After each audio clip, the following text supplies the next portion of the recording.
بسم اللہ الرحمن الرحیم۔ خاتم الانبیاء حضرت محمد رسول اللہ صلی اللہ علیہ وآلہ وسلم کا نکاح ام المؤمنین حضرت سیدہ خدیجہ رضی اللہ تعالی عنہا سے ہوا، جن کے بطن اطہر سے سیدہ خاتون جنت حضرت فاطمہ سلام اللہ علیہا پیدا ہوئیں۔ پیارے آقا صلی اللہ علیہ وآلہ وسلم نے اپنی پیاری لخت جگر کا نکاح شیر خدا امیر المؤمنین حضرت علی کرم اللہ وجہہ الکریم سے فرمایا، جن کے بطن اطہر سے سیدہ زینب صغریٰ المعروف سیدہ ام کلثوم رضی اللہ تعالی عنہا پیدا ہوئیں۔ آپ مدینہ طیبہ میں پیدا ہوئیں، مگر آپ کی تاریخ پیدائش میں اتفاق نہیں ہے، تاہم تمام مورخین کا اس بات پر اتفاق ہے کہ جب آپ پیدا ہوئیں تو رسول اللہ صلی اللہ علیہ وآلہ وسلم حیات تھے۔ آپ حضرت زینب بنت علی رضی اللہ تعالی عنہا سے بڑی تھیں یا چھوٹی، یہ بھی تحقیق طلب گفتگو ہے۔ منقول ہے کہ جس رات امیر المؤمنین حضرت علی کرم اللہ وجہہ الکریم کو شہید کیا گیا، آپ تمام رات جاگتے رہے۔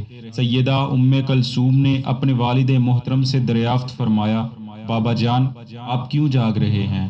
حضرت علی نے فرمایا، جب یہ صبح طلوع ہوگی تو مجھے شہید کر دیا جائے گا۔ سیدہ نے یہ سن کر آپ کو باہر نہ جانے کا مشورہ دیا، مگر شیر خدا نے فرمایا، بیٹی موت سے کسی کو فرار نہیں۔ آپ نے یہ فرمایا اور نماز کے لیے تشریف لے گئے۔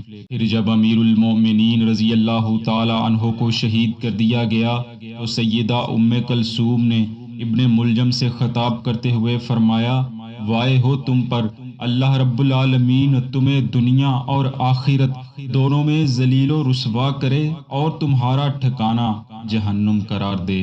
سیدہ ام کلثوم بنت علی ابن ابی طالب رضی اللہ تعالی عنہم جب سن بلوغت کو پہنچی تو امیر المؤمنین حضرت عمر فاروق رضی اللہ تعالی عنہ نے ان کے لیے پیغام نکاح بھیجا۔ چنانچہ حافظ ابن کثیر علیہ رحمہ المدائنی کا قول نقل کرتے ہیں کہ امیر المؤمنین حضرت عمر فاروق رضی اللہ عنہ نے حضرت ابوبکر صدیق رضی اللہ عنہ کی بیٹی ام کلثوم کو کہ جب وہ ابھی چھوٹی تھی نکاح کا پیغام بھیجا۔ اس بارے ام المؤمنین حضرت عائشہ رضی اللہ عنہا نے مراسلت کی تو ام کلثوم نے کہا، مجھے ان کی ضرورت نہیں، یعنی میں ان سے شادی نہیں کرنا چاہتی۔ حضرت عائشہ نے پوچھا، کیا تو امیر المؤمنین سے بے رغبتی کرتی ہے؟ اس نے کہا، ہاں، وہ سخت زندگی گزارتے ہیں۔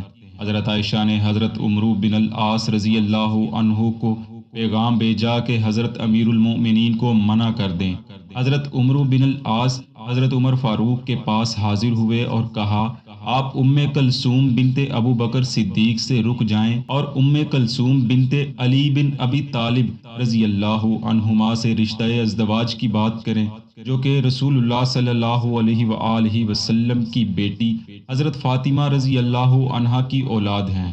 اس کے ذریعے آپ کا رسول اللہ صلی اللہ علیہ وآلہ وسلم سے قرابت کا رشتہ پیدا ہو جائے گا۔ پس حضرت عمر فاروق نے حضرت علی کرم اللہ وجہہ الکریم کو اس سلسلے میں پیغام پہنچایا۔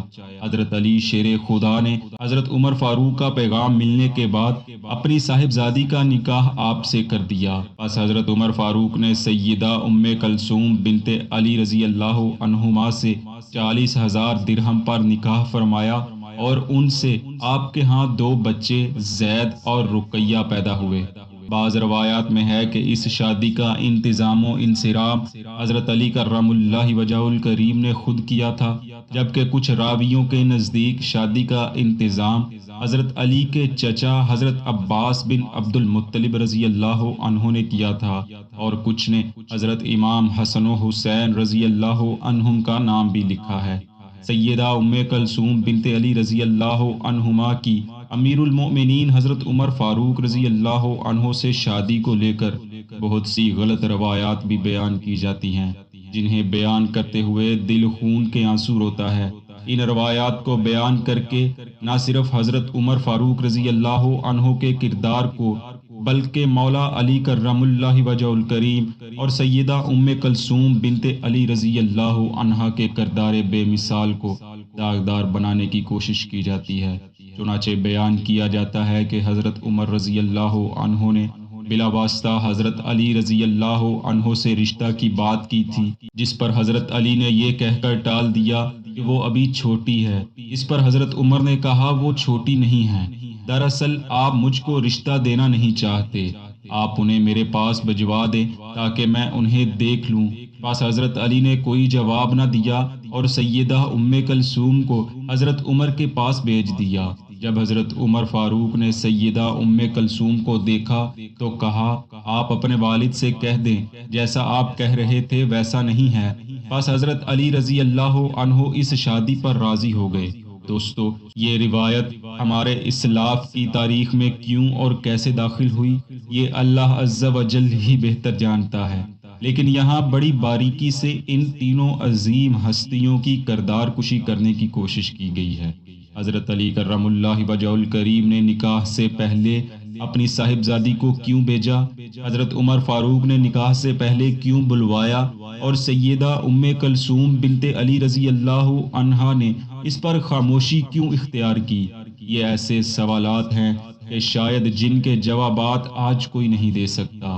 ہماری آج کی ویڈیو کا ٹاپک چونکہ سیدہ ام کلثوم بنت علی رضی اللہ عنہا کی شادی تھا، بس اسی مناسبت سے ہم نے یہ روایت بھی آپ کے سامنے پیش کر دی تاکہ آپ کے علم میں اضافے کا باعث بن سکے۔